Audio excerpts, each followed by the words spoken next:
Parlons maintenant de la fonctionnalité Automation. Donc, vous l'aurez compris, cette fonctionnalité nous permet de créer des automatisations à l'intérieur de notre base. Le champ des possibilités est très vaste. Ce que nous allons essayer de faire dans le cadre de cette vidéo, c'est construire une automatisation simple qui va vous permettre de comprendre le mécanisme afin d'être capable par la suite de créer vos propres automations. Pour cela, nous allons utiliser une base de démo qui s'appelle recrutement. Donc cette base nous sert à gérer les recrutements dans notre entreprise. Donc il y a deux tables, donc la table poste qui va tout simplement faire une liste des postes à pourvoir avec un lien vers la table candidature et chaque poste a une liste de candidatures associée. Donc les candidatures se trouvent dans la table candidature et c'est là qu'on va recevoir toutes les informations des candidats et évidemment chaque candidature est associée à un poste en particulier. Donc les candidats peuvent postuler via un formulaire en ligne, un formulaire de candidature dans lequel ils vont pouvoir saisir toutes leurs informations, sélectionner le poste parmi les postes disponibles et attacher leur CV et cliquer sur envoyer. Donc voilà comment fonctionne cette base de recrutement très simple. Ce que nous allons essayer de faire, c'est de créer une automation qui va nous permettre d'envoyer un mail de confirmation au candidat qui a postulé.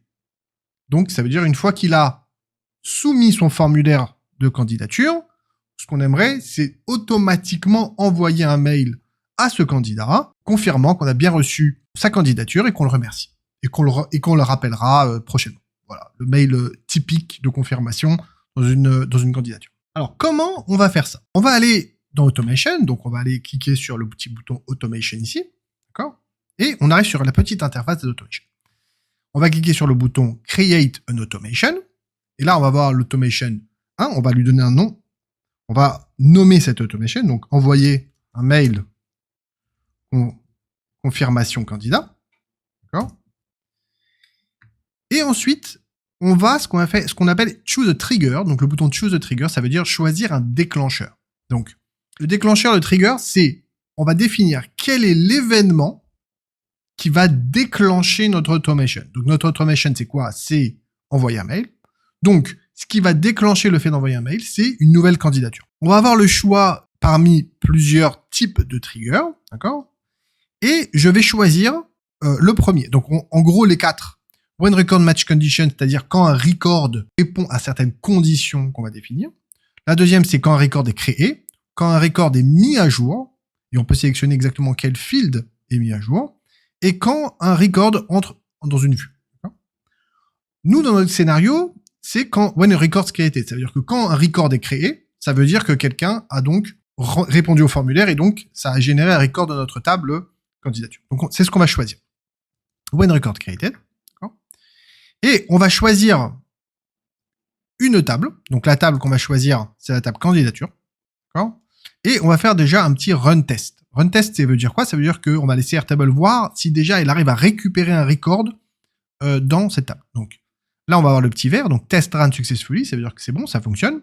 Et une fois qu'on a réussi ça, on clique sur done. Voilà.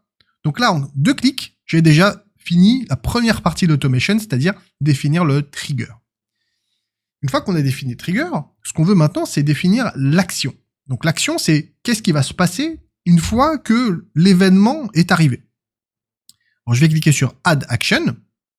Et là, j'ai encore pas mal de possibilités. Et nous, ce qu'on souhaite, c'est envoyer un mail. Donc on a 2 possibilités pour envoyer un mail. Ici, on a Send Email ici, en dessous de Airtable. Et on a un autre Send Email à partir de Gmail. D'accord? Alors, vous avez le choix. L'intérêt d'utiliser Send Email par Gmail, c'est que le mail va être, entre guillemets, envoyé via votre compte Gmail. Donc, l'email va être stocké dans votre compte Gmail. Ça peut être intéressant. Sachant que si on fait Send Email depuis Airtable, c'est juste un mail qui envoie directement à Airtable. Entre guillemets, vous n'aurez pas de trace de ce mail dans votre compte mail perso. Voilà. Donc, c'est à vous de voir. Donc, dans le cadre de cette démo, on va choisir le Send Email d'Airtable. On va définir tout simplement un mail. On va définir ici, on va choisir, donc premièrement le tout, donc à qui on va envoyer ce mail. On va aller récupérer, quand on clique sur le plus, on va être capable de récupérer le mail dans notre record. d'accord? Dans le record from step 1, ça veut dire quoi? Record from step 1, c'est le record du première étape, donc du trigger. On va aller récupérer le record qu'Airtable a récupéré et on va aller récupérer donc le champ email, d'accord? Et on va cliquer sur insert, d'accord? Sauf que dans notre cas, ici, les mails qu'on a, des faux emails, hein, quand j'utilise pour la démo. Donc, pour tester le mail, je vais, juste pour le test, insérer mon propre email. Mais après, évidemment, une fois que ça marchera, on remplacera cela par, évidemment, le mail du candidat. D'accord? Donc, on va mettre un sujet, donc confirmation. Et là, vous allez pouvoir mettre votre message, utiliser aussi les markdown pour faire du formatting de texte, etc. Là, on va faire simple. Merci pour votre candidature. Et évidemment, on va pouvoir insérer des champs dynamiques à l'intérieur. Par exemple, si on veut faire merci pour votre candidature et le prénom du candidat, on peut cliquer sur plus, cliquer sur continue et cliquer sur prénom. Hop. Donc merci pour votre candidature. Et ensuite, Airtable va afficher dynamiquement le prénom du candidat. D'accord? On peut même rajouter des attachments, par exemple, ou des pièces jointes. Et on a encore d'autres options qu'on peut explorer. Faisons un petit test, d'accord? Donc, on va faire un petit run test. Donc là, si j'ouvre mon mail, voilà. Donc, je reçois un mail de Airtable Automation avec « Merci pour votre candidature » et le nom du candidat. Alors, sachez que quand on s'est envoyé via Airtable, vous aurez toujours, évidemment, la marque d'Airtable notifiée. Donc, si vous ne voulez pas voir le logo d'Airtable dans vos mails et que ça a l'air comme si ça avait été envoyé de votre compte, alors là, il faut utiliser avec l'option Gmail. D'accord? Donc là, une fois que vous ferez ça, la personne qui va recevoir le mail ne saura pas que ça a été envoyé de manière automatique. D'accord? Donc voilà le petit test. On va mettre Done. Et évidemment, avant de l'activer, on va aller changer ici le mail et on va aller mettre le mail du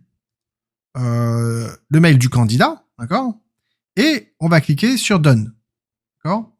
Une fois qu'on a mis ça en place, on va cliquer sur On. Une fois que l'automation est sur On, eh bien, ça va fonctionner. Ça veut dire que l'automation va écouter, va surveiller notre base, et à chaque fois qu'on va avoir un nouveau record dans notre table candidature, eh bien, l'automation va se déclencher. Alors, on va rajouter une petite étape à notre automation. D'accord? Alors, ce qu'on aimerait faire, c'est qu'une fois que le mail a été envoyé au candidat, on aimerait bien marquer, entre guillemets, indiquer dans notre table que ce candidat a bien reçu le mail de confirmation. D'accord?